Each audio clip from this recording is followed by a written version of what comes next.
Gigantes da Educação. Vygotsky. 1896 a 1934.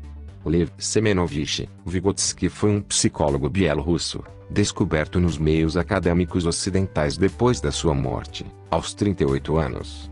Pensador importante, foi pioneiro na noção de que o desenvolvimento intelectual das crianças ocorre em função das interações sociais e condições de vida. Vygotsky nasceu em 1896 em Ursa, pequena cidade perto de Minsk, a capital da Bielorrússia, região então dominada pela Rússia. Seus pais eram de uma família judaica culta e com boas condições econômicas, o que permitiu a Vygotsky uma formação sólida desde criança. Ele teve um tutor particular até entrar no curso secundário, e se dedicou desde cedo a muitas leituras. Aos 18 anos, matriculou-se no curso de medicina em Moscou, mas acabou cursando a faculdade de Direito. Formado, voltou a Gomel, na Bielorrússia, em 1917, ano da Revolução Bolchevique, que ele apoiou. Lecionou literatura, estética e história da arte e fundou um laboratório de psicologia, área em que rapidamente ganhou destaque, graças à sua cultura enciclopédica, seu pensamento inovador e sua intensa atividade, tendo produzido mais de 200 trabalhos científicos. Em 1925, já sofrendo da tuberculose que o mataria em 1934, publicou A Psicologia da Arte, um estudo sobre Hamlet, de William Shakespeare, cuja origem é sua tese de mestrado.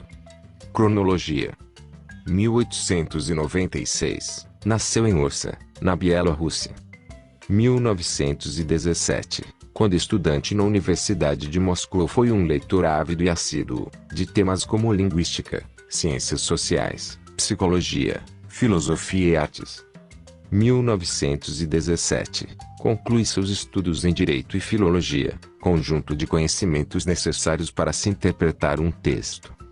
1917 a 1924, lecionou Literatura e Psicologia em Gomel e fundou a revista literária Verask. 1924, inicia seu trabalho sistemático com auxílio de estudantes e colaboradores, com uma série de pesquisas em psicologia do desenvolvimento, educação e psicopatologia.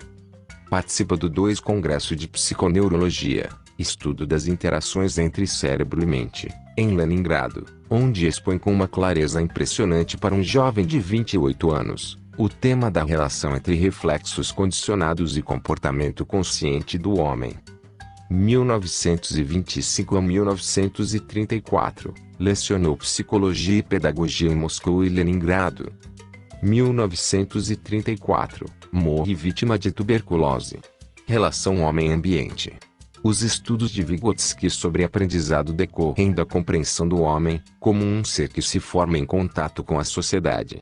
Na ausência do outro, o homem não se constrói o homem, escreveu o psicólogo. Para Vygotsky, a formação se dá numa relação dialética entre o sujeito e a sociedade a seu redor, ou seja, o homem modifica o ambiente e o ambiente modifica o homem. Essa relação não é passível de muita generalização. O que interessa para a teoria de Vygotsky é a interação que cada pessoa estabelece com determinado ambiente, a chamada experiência pessoalmente significativa. Segundo Vygotsky, apenas as funções psicológicas elementares se caracterizam como reflexos. Os processos psicológicos mais complexos, ou funções psicológicas superiores, que diferenciam os humanos dos outros animais, só se formam e se desenvolvem pelo aprendizado. Outro conceito-chave de Vygotsky é a mediação. Segundo a teoria vygotskiana, toda relação do indivíduo com o mundo é feita por meio de instrumentos técnicos, como, por exemplo, as ferramentas agrícolas, que transformam a natureza, e da linguagem, que traz consigo conceitos consolidados da cultura a qual pertence o sujeito. Papel do professor. Vygotsky atribuiu muita importância ao papel do professor como impulsionador do desenvolvimento psíquico das crianças.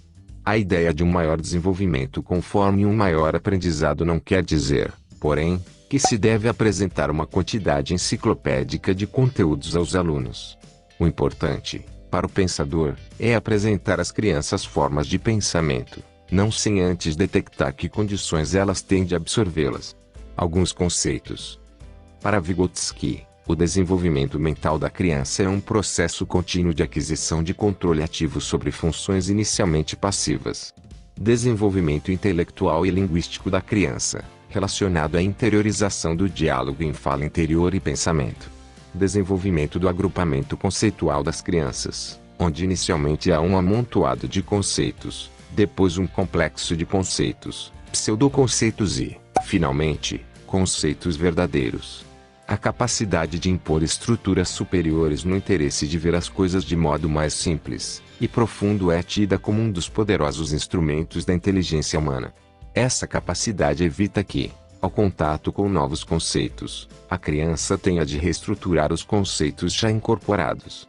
Para Vygotsky, o brinquedo é o mundo imaginário onde a criança pode realizar seus desejos.